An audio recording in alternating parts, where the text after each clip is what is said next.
Canberra Raiders fullback Jack Wighton has been a very naughty boy. He's been sent to the naughty corner by his mum and dad, the Canberra Raiders, but his school, the NRL, have come over the top of mum and dad and given him a bigger penalty. Now, Will, whose decision is this to actually penalise? Blokes are going to make mistakes. Whose role is it? Yeah, I think Canberra has really handled their passing discretions really well. The sacking of Joel Monahan, Toddy Carney, blokes like that of that calibre, they're future international players. So they've really handled their passing discretions really well. So they thought they had this under control with Jack Wighton, thinking 6 weeks is sufficient. All year he was doing counselling while he was playing, doing rehabilitation, obviously on anger issues, alcohol, all this sort of stuff. So he's been doing all the right things. So it was always going to happen because 6 weeks was never going to be enough. Because you know why? They didn't handle the fucking Lodge thing properly.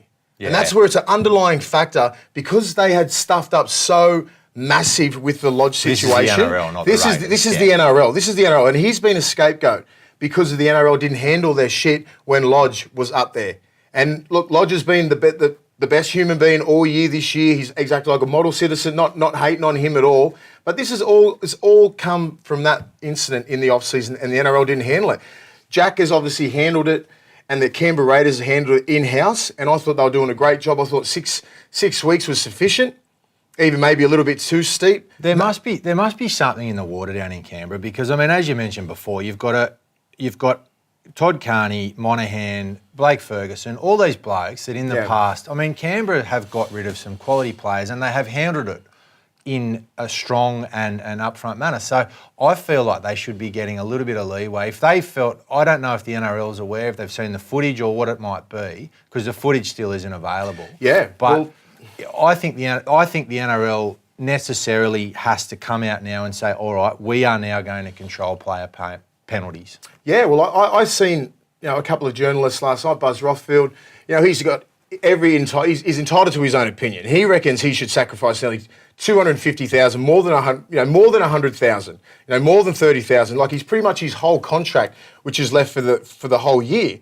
Well, I don't understand how you can take that away from him. I don't agree with Buzz on that because I agree that what he said was that he should be continued to play because the club and the fans are the ones who suffer. So he should be allowed to play but not get paid. So he has to then play for free, right? So he's the one being penalised and not the club or the fans. Yeah, I see merit in that. I don't agree with that, mate. It's just like he's got a family and everything and no one's seen the footage. So everyone just thinks that he's punched a piss out of four blokes. Yeah. No one knows what happened. He was easily defending himself from four guys. Like, what are you going to do? Just lay down and get the shit kicked out of you? What if something happened to him? If the other guys could actually fight? Lucky Jack can hold his hands up. What if they kicked the living shit out of him and ruined his career? Like, it's a double-edged sword. Like, people always think, oh, well, Jack beat the crap out of four blokes. What about the four blokes that could have jumped the shit out of him and beat the crap out of him? Yeah, and but luckily we don't know. We just don't know because there's no footage. Everyone's sort of speculating, and you're always guilty first, obviously. But no one has seen the footage, and everyone's quick to jump and say, "Oh, he should be fined 250,000. Should be playing for free." No, fuck that. It's not playing for free. This is a hardcore sport that we play. We put our bodies on the line, on and off the field. That's what we do. And to say that he's going to play for free for the next 10 rounds is blasphemous. It's ridiculous. I think the point is, and I mean, you're looking at it obviously as a player from a player's perspective, and it's understandable that you want to protect what the players are doing. Yeah. From a fan's perspective, the Raiders now are in a position where they potentially could make the 8. They've lost their captain to a dislocated kneecap for the rest of the season. Their star fullback's now out for an extended period of time. If you're a Canberra supporter, you're going, what just happened?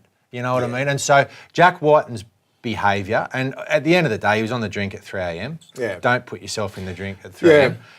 The club suffers. Not condoning anything. Everything he's done was wrong. He should know better. He shouldn't be out. I'm not going to say he shouldn't be out drinking at 3 a.m. because I've done it before. Yeah. But I've never gotten a fight at 3 a.m. and I never punch a shit out of 4 people at 3 a.m. So I can understand how the fans would feel, how the rest of the public can feel about this situation, but we don't know the whole story. That's where we're just trying to fill in all these little gaps and going, oh yeah, he's just punched the shit out of 4 people. Like, we don't know that. 4 people could have tried to jump him. Do you reckon the NRL, now that they've done this, need to come out and they say, all right, these are the specific penalties. If you punch a bloke in the street, this is the penalty. If you do this, this is the penalty, and have a set number of penalties or a set number of weeks for specific events? There should be. I mean, there's too much grey area, and players will take every single inch what they get, and so will the clubs, because nothing has been put in solid cement in the NRL with this, the integrity committee and all that. All they do is seem to come over the top. Canberra thought they had it handled. No, 6 weeks isn't enough. We'll give them 10. Yeah. Just to please what? To please the public, because the NRL is reactive more than proactive. That's all these things should have been put in place soon as the NRL Integrity Committee come in and Todd Greenberg, all should have been set in stone. If you do X, Y, and Z, these are the penalties, these are the fines. Yeah. And that's it. Yeah. The governing body will control everything, not the club. Take it off the club's hands if you think, and don't even let them control it from the start of the thing. We'll monitor everything from the court dates to everything like that, and we will give you the penalty if you do X, Y, and Z. If he does this and he's found guilty, boom. Yeah. 50,000, 10 weeks. Yeah. Or it's 100,000, 4 weeks. I'm not sure what it is, but they need to work out some sort of system so there's not bullshit like this and there's no grey area. And it all stems from fucking Lodge and them not dealing with that problem. What did Mitchell Pearce cop with the dog incident? He got fined $100,000 or something. And how many weeks did he get? I think he got 6 to 10 weeks. Yeah, he got about 10 weeks, I think. Yeah, I mean... So he's been drunk in a private... I don't know, like there's just zero consistency. There's no and that's what consistency. people want. And that's all the public want, because otherwise we can sit here and just speculate on so many different things, and it's just... And it's unfair on Jack, it's unfair on Canberra, his family, everything like that. The NRL's in the bad light again with assault, so like they just need to really draw a line in the sand. And I just hate it because he seems like it's a bit of a scapegoat because they didn't deal with all the bullshit in the preseason. I think you've hit the nail on the head completely. They're being so reactive and they need to improve the communication, and that's the end of the story. That's it. And the players need to understand. If you do this, you fuck up here, this is the repercussions. Players still don't know. I didn't know what the repercussions were when I was playing. Lucky I didn't get in that much trouble where I was going to get suspended or anything like that from the club. But like there needs to be some guidelines to go, all right, and go around to every single club and go, if you do this, X, Y, and Z, these are the repercussions. You don't want to miss 12 weeks. You don't want to miss 10 weeks. You don't want to miss 6 weeks. You don't want $100,000 fine, $200,000 fine, 50, whatever it is. Like it's just... It's so much grey area in it that players will go, I've got in a little bit of trouble, I'll just let the club deal with it. No, that's why we've got a fucking NRL Integrity Committee. Come over the top and deal with it.